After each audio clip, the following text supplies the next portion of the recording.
बिस्मिल्लाहिर्रहमानिर्रहीम। Dear students, अस्सलाम वालेकुम। उम्मीद करता हूँ आप सब खैरियत से होंगे और आप अपनी फैमिलीज़ का और बाहर दूसरे लोगों का भी ख्याल रख रहे होंगे। जैसा कि आप जानते हैं कि हम चैप्टर 6 के टॉपिक रिकॉर्ड को डिस्कस कर रहे हैं।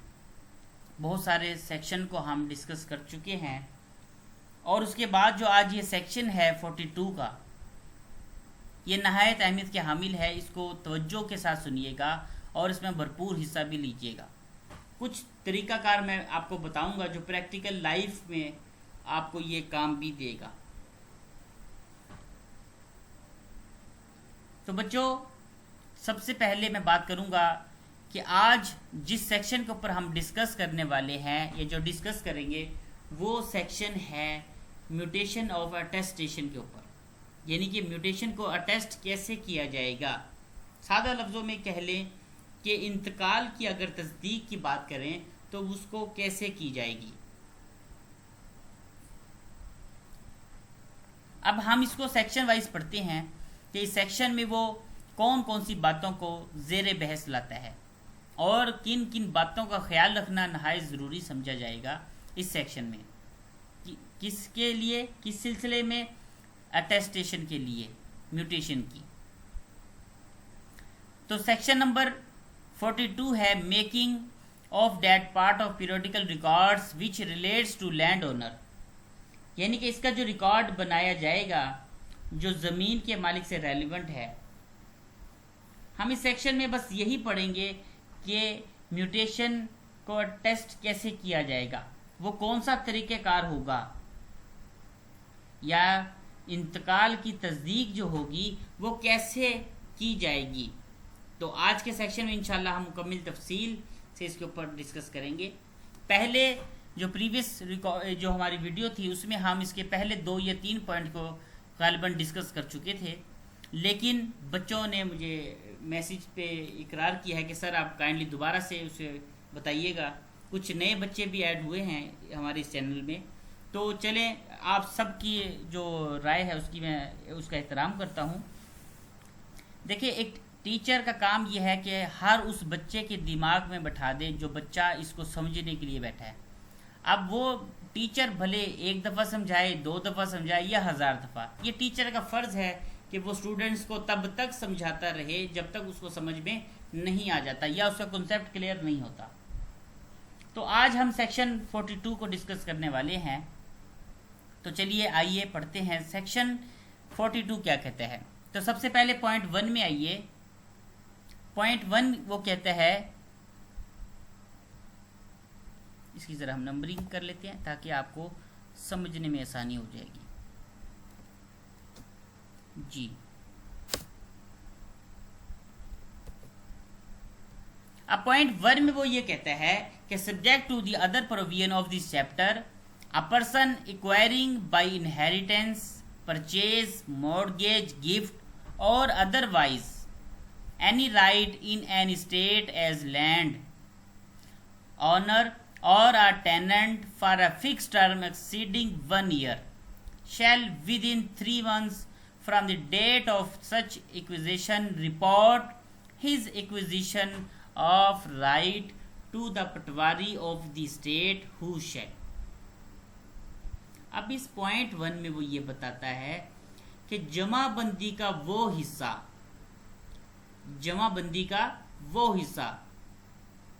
अब आपके दिमाग में ये सवाल उभर रहा होगा कि ये आखिर जमाबंदी क्या है। फ़र्द मिल्कियत की बात कर रहा हूँ भाई, कि आखिर फ़र्द मिल्कियत है जो उसका हिस्सा तैयार किया जाता है, यानी कि जो ज़मीन के मालिक से रेलिवेंट है। अब सबसे पहले अगर कोई शख्स है वो ज़मीन में अपना हक हासिल करना चाहता है या हासिल कर रहा है, तो किसी स्टेट का वो मालिक बनने जा रहा है, वो किस तरीके से, वो इन्होंने 3-4 बता दिए हैं कि बाय इनहेरिटेंस, या तो वो विरासती इंतकाल के ज़रिए मालिक बन रहा है, परचेज या उसको ख़रीद कर मालिक बन रहा है, मॉर्गेज या रहन के ज़रिए वो मालिक बन रहा है, गिफ्ट जिसको हम हिबा कहते हैं, या हिबा के जरिए वो गिफ्ट मालिक बन रहा है, और अदरवाइज या किसी और तरीके से अगर वो मालिक बन रहा है तो वो क्या होगा, अब आगे क्या होगा। तो जाहिर सी बात है उस शख्स पर कुछ जिम्मेदारियां हैं जो आयद होती हैं, वो कौन सी हैं। अब हम बात करें अगर any right in an estate as a land owner, यानी कि कोई शख्स बजरिया मजारा जिसका अरसा जो है वो 1 साल से ज्यादा का मुआहिदा है, अगर वो इसके अंदर शामिल हो जाए तो क्या होगा जी। अब वो उस शख्स के लिए जो हक हासिल कर रहा है वो बजरिया बै या किसी भी तरीके से, तो इसके लिए जरूरी है कि वो जिस दिन से मालिक बनेगा या जिस दिन से उसकी मलकियत हासिल कर रहा होगा, तो उस दिन से लेकर 3 माह के अंदर अंदर, 3 माह के अंदर अंदर यानी 90 दिन के अंदर अंदर जमीन जो उसने खरीदी है, उस जमीन का जो मालिक बनने जा रहा है उसकी रिपोर्ट अपने मुतल्लिका पटवारी को करेगा। हमने पॉइंट 1 में क्या जाना जी, सिंपल हमने ये जाना कि अगर कोई भी शख्स वो इनमें से किसी एक जरिए से भी मालिक बनता है, वो अगर विरासती इंतकाल है, बै है, मॉर्गेज है, हिबा है या किसी और तरीके से अगर वो मालिक बनता है। और दूसरी बात हमने क्या की कि कोई शख्स जो बजरिया मजारा है जिसका अरसा 1 साल है, एक्सीडिंग 1 ईयर, यानी कि उसका अरसा 1 साल है, 1 साल से ज्यादा का मुआहिदा है, अगर वो इसके अंदर शामिल हो जाता है तो इस शख्स के लिए जो हक हासिल करना है वो बजरिया बै या किसी भी तरीके से, तो उसके लिए जरूरी है कि वो जिस दिन से जमीन का मालिक बनेगा उस दिन से लेकर 3 माह के अंदर अंदर यानी कि 90 दिन के अंदर अंदर जो जमीन उसने खरीदी है उसकी रिपोर्ट किसको करेगा, मुतल्लिका पटवारी को करेगा। यहां तक बच्चों समझ में आ गई बात। अब हम पॉइंट 2 पे चलते हैं। पॉइंट 2 में वो ए क्लास में कहता है कि record such report in the roznamcha to be maintain in the prescribed manner. अब क्या है, पटवारी क्या करेगा जी, पटवारी उस रिपोर्ट को अपने रोजनामचा में उसका अंदराज करेगा। किस तरह करेगा, इन द प्रिस्क्राइब्ड मैनर, जो हसूल ज़ाब्ता, जो हस्बे ज़ाब्ता उसको बताया गया होगा वो उसी ज़ाब्ता को, उन्हीं उसूलों को मद्देनजर रखते हुए उस रोजनामचा में उसका अंदराज कर देगा। किसका करेगा पहले अंदराज, उस रिपोर्ट का जो वो बंदा उसे लेकर आया है। अब बी में देखिए वो क्या कहना चाहता है। बी में वो ये कहता है furnish a copy of the report, यानी कि रिपोर्ट की जो कॉपी होगी so recorded free of cost to the person making the report. And इस पॉइंट बी में वो सादा सी बात ये करना चाहता है कि जो इतला दहिंदा होगा या जो मालिक बनने जा रहा होगा उसको रिपोर्ट की फ्री ऑफ कॉस्ट कॉपी दे दी जाएगी। बेशक हमारे यहाँ असूल 200 रुपये लेकर उसको कॉपी दी जाती है जो सरासर गलत है, लेकिन बस ये एक लोगों ने खाने का तरीका बनाया हुआ है कि वो 200 रुपये चार्ज करते हैं और वो कॉपी दे देते हैं। अब जबकि अगर आप उसको देखें वो फोटो कॉपी होती है, वो 1 रुपये या 2 रुपये की पड़ती है कॉपी, लेकिन बस वो 200 रुपये लेंगे आपसे और वो आपको वो कॉपी आपके हाथ में थमा देंगे। पॉइंट सी में देखिए send a copy of the report. अब इस कॉपी रिपोर्ट की जो कॉपी होगी वो अरसाल की जाएगी within a week of his receipt by him, और वह हफ्ते के अंदर अंदर किसको जी, यूनियन काउंसिल की जो एडमिनिस्ट्रेशन है, एडमिनिस्ट्रेटेड है, उसको अरसाल की जाएगी। कहाँ, वो वहां पे होगा जहां पर जमीन उसकी वाक़या होगी। अब पॉइंट 2 में आइए जरा। अब पॉइंट 2 में वो क्या बात करना चाहता है, आइए जरा डिटेल से पढ़ते हैं। पॉइंट 2 में वो ये कहता है कि if the person acquiring the right is a minor और is otherwise unable to report, if the person acquiring the right is a minor or is otherwise unable to report, his guardian or other person having charge of his property shall make the report to the patwari. अब इसमें सिर्फ एक ही बात की गई है, सादा सी। वो क्या है जी कि अगर कोई माइनर है तो उसका कोई गार्डियन भी होगा तो वो पटवारी को रिपोर्ट करेगा। बस इसमें यही बात सादा सी की गई है। अब पॉइंट 3 में आइए। The patwari shall enter in his register of mutation every report made to him under subsection 1 or subsection 2 and shall also make an entry in the रोजनामचा। अब ये रोजनामचा, अब मेरे ख्याल से अब आप लोगों को समझ आ जाना चाहिए मैं किस रोजनामचे की बात कर रहा हूँ। तो बच्चों, जब लफ्ज रोजनामचा आता है तो मैं आपको पहले बता चुका हूँ कि पटवारी के पास बहुत सारे रजिस्टर होते हैं मुख्तलिफ रिकॉर्ड को मेंटेन करने के लिए। तो हर रिकॉर्ड उसी मुतल्लिका रजिस्टर में किया जाता है ताकि बर वक्त अगर ज़रूरत पड़े तो उसको ज़्यादा परेशान होने की ज़रूरत ना पड़े। अब वो क्या है जी, रोजनामचे में उसकी रिपोर्ट को दर्ज कर लेगा। वो हम पहले बात कर चुके हैं ना, तो ये वही रोजनामचा है। And in the register of mutations respecting the acquisition of any such rights as aforesaid, which he has reason to believe to have taken place and of which report should have been made to him under either of those subsection and has not been so made। अब point 3 में वो क्या कहते हैं जरा तफसील से सुनिए। अब वो पॉइंट 3 में सिंपल ये कहता है कि द पटवारी शैल इंटर, के पटवारी के लिए ज़रूरी है कि जो रिपोर्ट इसको की गई थी जिस सेक्शन के सब क्लास 1 और 2 के तहत मसूल हुई है, अब वो जो रिपोर्ट उसको मसूल हुई थी सब क्लास 1 और 2 के तहत, अब क्या करेगा जी उसको, तो वो अपने पास मौजूद रजिस्टर इंतकाल जो होता है, म्यूटेशन जो होता है, उसमें वो दर्ज करेगा। फिर से समझिए कि पटवारी के लिए ज़रूरी है कि जो रिपोर्ट उसको जिस सेक्शन के सब क्लास 1 और 2 के तहत मसूल हुई है तो वो अपने पास मौजूद रजिस्टर इंतकाल के अंदर उसका अंदराज करेगा और साथ ही उस रिपोर्ट को अपने रोजनामचे के अंदर भी लिख लेगा। बात समझ में आ रही है कि एक नंबर 1 पे वो क्या काम करेगा, म्यूटेशन रजिस्टर में उसका अंदराज कर देगा और फिर वो अपने यकीन दहानी के लिए, अपनी आसानी के लिए उसका अंदराज रोजनामचा में भी कर देगा। अब इसमें यही तक 2 बातें की थी। उसके बाद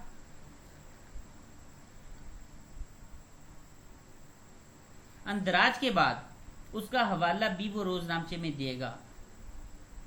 इसके साथ एक काम और भी करेगा। वो काम क्या है कि जिसका जो साबका मालिक होगा, यानी इंतकाल का जो रजिस्टर है जो पहले से मौजूद है, उस जमीन में जो साबका मालिक होगा उस बंदे के ऊपर जो रिपोर्ट कर रहा है उसके ऊपर जो जमीन उसने भेजी है, ये बेची है, जिस तरह भी नए बंदे को मालिक बना रहा है उस जमीन का हवाला खसरा नंबर जो दर्ज होगा उसके अंदर भी वो पेंसिल के साथ उसकी एंट्री कर देगा। उनके पास एक रजिस्टर होता है म्यूटेशन का। अब जाहिर सी बात है जो जिससे आप जमीन ले रहे हैं कि जो आपको फरोख्त कर रहा है आखिर उसका भी तो कोई रिकॉर्ड होगा ना, तो वो उसके ऊपर हवाला दे देगा कि जी यहाँ से राइट यहाँ पे वो मुंतकिल हो रहा है ताकि उसको आसानी हो और उसके पास हवाला भी रह सके। मिसाल के तौर पर अगर पटवारी को एक रिपोर्ट की जाती है जो बंदा आकर करता है तो फिर पटवारी क्या करता है, उसके लिए ज़रूरी है कि वो आज खुद भी इसको रजिस्टर इंतकाल के अंदर उस रिपोर्ट का अंदराज करेगा और उसको इत्तला देने वाले अगर नहीं भी है कोई तो फिर भी उसके अगर नोटिस में भी ना हो तो वो फिर भी इसका जो इंदराज है करने का वो पाबंद होगा। ऐसा नहीं है कि उसके नोटिस में बात ही नहीं है तो वो आपका इंदराज नहीं होगा, ऐसा नहीं हो सकता। इंदराज तो वो करेगा, हर हाल में उसके ऊपर लाजम होगा। चलिए जी, अब हम पॉइंट 4 की तरफ बढ़ते हैं आगे। पॉइंट 4 में वो क्या कहना चाहता है, चलिए हम आके पढ़ते हैं इसको। मिलके पढ़ते हैं। पॉइंट 4 में वो ये कहता है, the report made to the patwari under subsection 1 और सबसेक्शन 2 और recorded by him under subsection 3 shall be displayed in such manner as may be prescribed। अब पॉइंट 4 में वो क्या कहता है, बहुत सादा सी बात कहता है कि the report made to the patwari, ये पटवारी जो है वो नकल जो इत्तला दहिंदा की होगी उसको अपने दफ्तर में किसी भी जगह अवेजा कर देगा, नुमाया कर देगा, पब्लिश कर देगा कि अगर किसी बंदे ने कोई ज़मीन खरीदी या उस स्टेट के अंदर उसे कोई हक हासिल हुआ है, बजरिया जो भी हो, वो भले हिबा हो, मॉर्गेज हो, विरासती इंतकाल हो, बैह के ज़रिए हो, या वो किसी भी तरह से उसने हासिल की हो, उसका वो मालिक तो बन रहा है ना। तो सब क्लास 1 और 2 के तहत पटवारी के लिए ज़रूरी है कि इसकी वो अपने रोज़ामचे में इंदराज के बाद एक नकल अवेजा भी करेगा अपने दफ्तर में किसी भी जगह, या उस जगह पर जहां लोगों के गुजरने की जगह ज्यादा हो, जहां लोगों की आमदोरफ्त हो, पता चल सके। तो मेरे ख्याल से ये पॉइंट 4 भी आपको क्लियर हो चुका होगा। अब हम बात करते हैं पॉइंट 5 की। इसमें टोटल 11 या 12 असूल बताए गए हैं कि इंतकाल की जो तस्दीक है वो कैसे की जाएगी। उनमें से हम अब 5वां असूल हम इसको डिस्कस कर रहे हैं, 5वें पॉइंट को। अब 5वां पॉइंट क्या कहता है, if the patwari fails to record और to display a report made to him under subsection 1 और subsection 2, the person making the report may make the report in writing to the revenue officer concerned and, यहाँ तो लिखा हुआ ना and the नाज़म, लेकिन यहाँ पे अब नाज़म सिस्टम नहीं है, nazim of the village council of nazim of the neighbourhood council as a case may B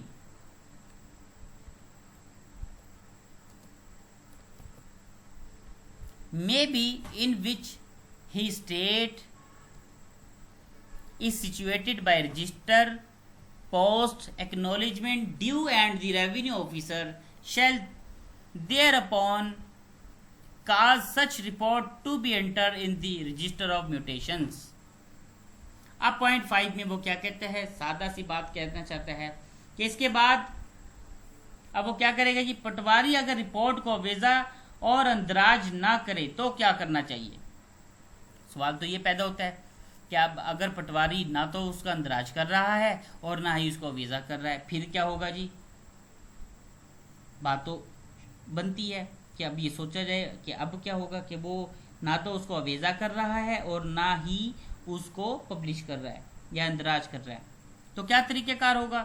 यानी साफ सी बात है, कोई ज़मीन का मालिक बनता है और वो पटवारी के पास जाता है, पटवारी के पास जाकर उसकी रिपोर्ट करता है, तो पटवारी जो है उस रिपोर्ट को अपने पास लिख लेता है लेकिन इसको अवेजा नहीं करता या उसका अंदराज नहीं करता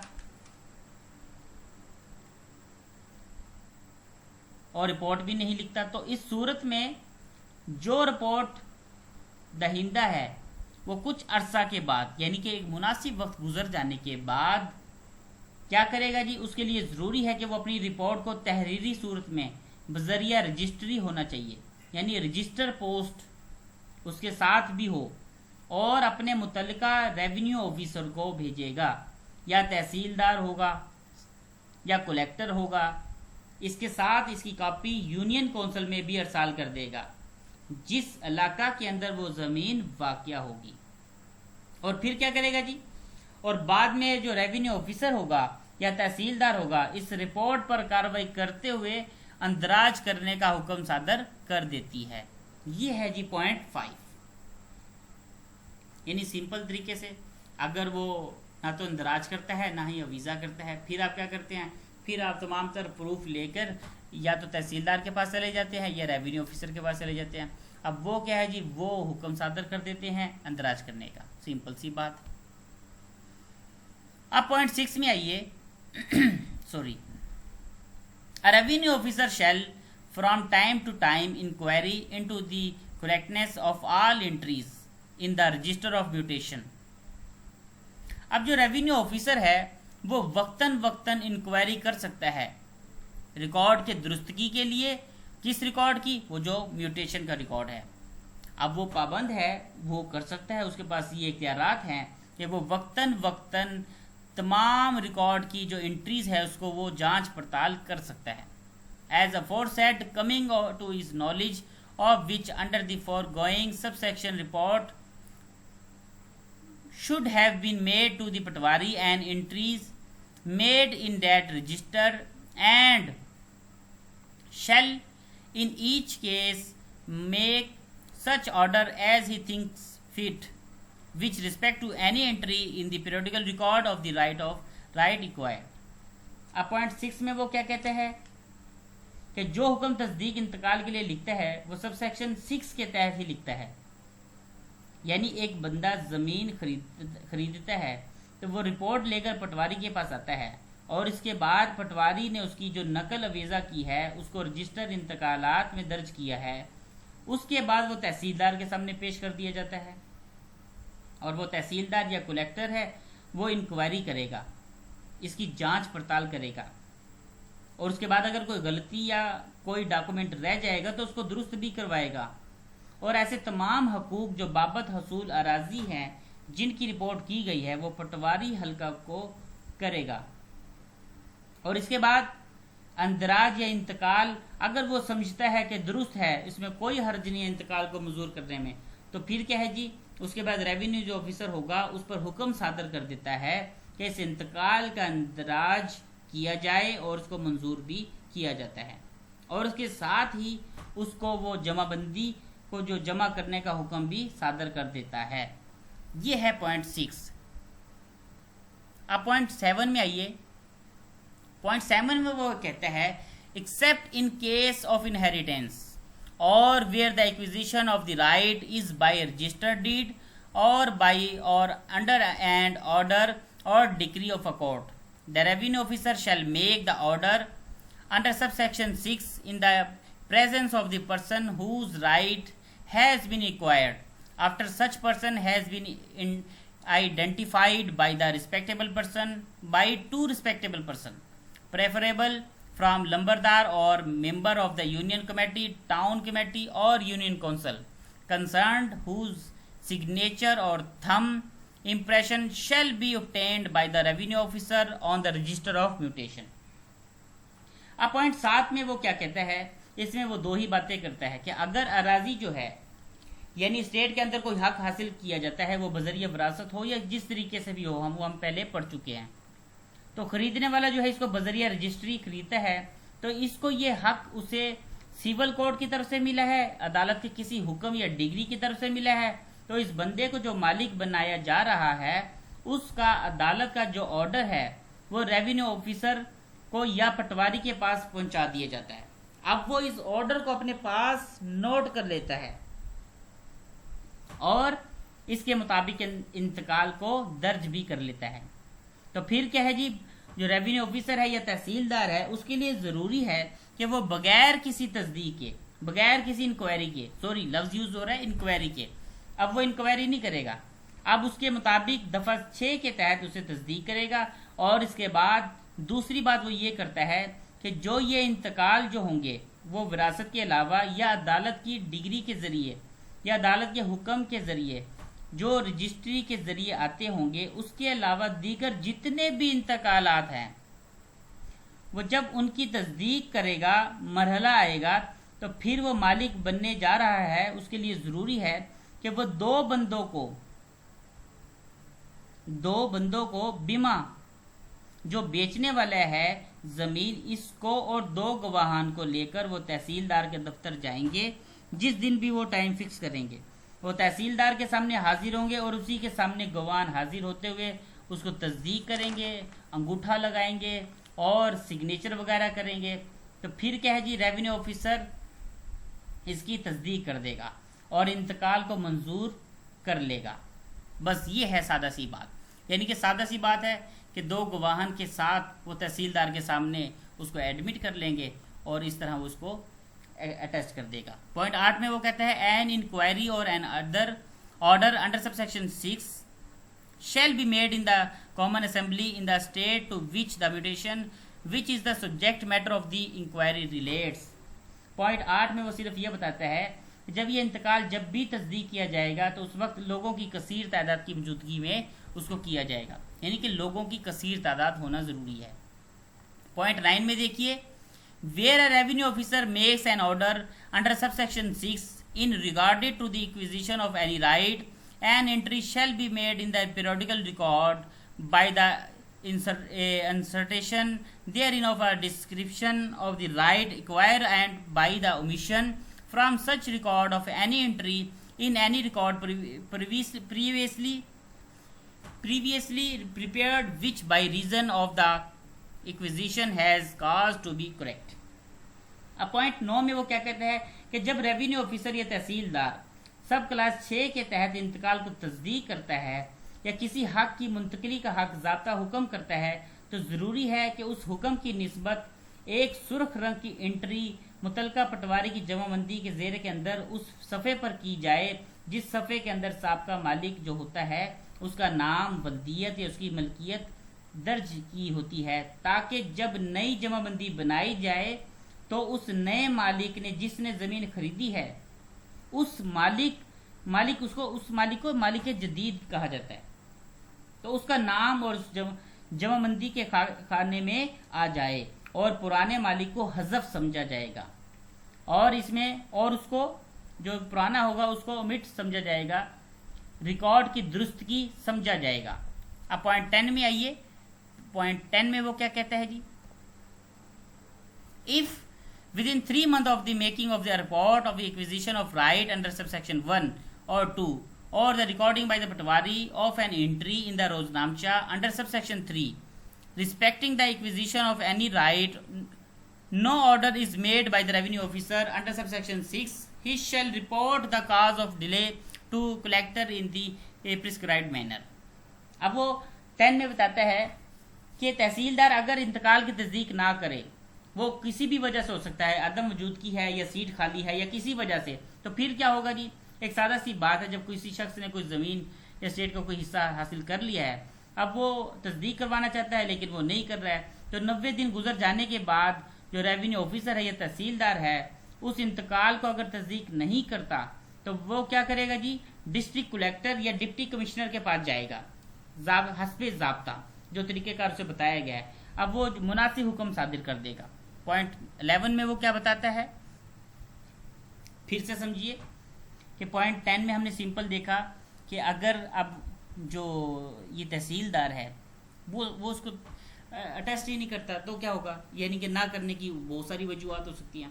अब उसकी सीट खाली है या वो मौके पे मौजूद नहीं है या किसी वजह से कोई वो नहीं कर पा रहा है, तो फिर वो उसके पास दूसरा ऑप्शन है, वो डिस्ट्रिक्ट कलेक्टर या डिप्टी कमिश्नर के पास जाएगा और इसको हस्बे ज़ाब्ता जो तरीक़ाकार बताया गया है उस ताख़ीर की हस्बे ज़ाब्ता रिपोर्ट करेगा और फिर वो उस कलेक्टर जो मुनासिब समझेगा हुक्म सादर कर देगा।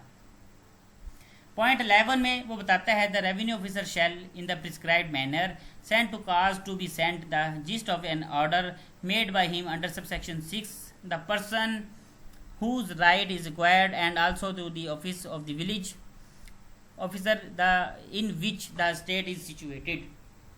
यानी कि इस पॉइंट में वो कहना चाहता है कि रेवेन्यू ऑफिसर जो है तस्दीक इंतकाल की इतला जो है खरीदने वाले है उसको इतला करना लाजिम है और साथ में पॉइंट्स जो यूनियन काउंसिल का जो एडमिनिस्ट्रेटर है उसको भी इतला करेगा।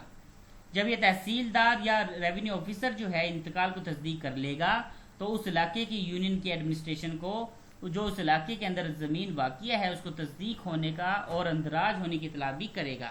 अगर वो उसको मुनासिब समझेगा तो उसकी नकल भी उसको अरसाल करेगा जी। तो ये था हमारा सेक्शन 42। तो ये म्यूटेशन के हवाले से हमने डिस्कस कर ली है। डियर स्टूडेंट्स, उम्मीद करता हूँ कि अब ये जो अमल हम पढ़ चुके हैं कि इंतकाल को तस्दीक कैसे करवाया जाएगा, उम्मीद करता हूँ ये आपको अच्छे से समझ में आ चुका होगा।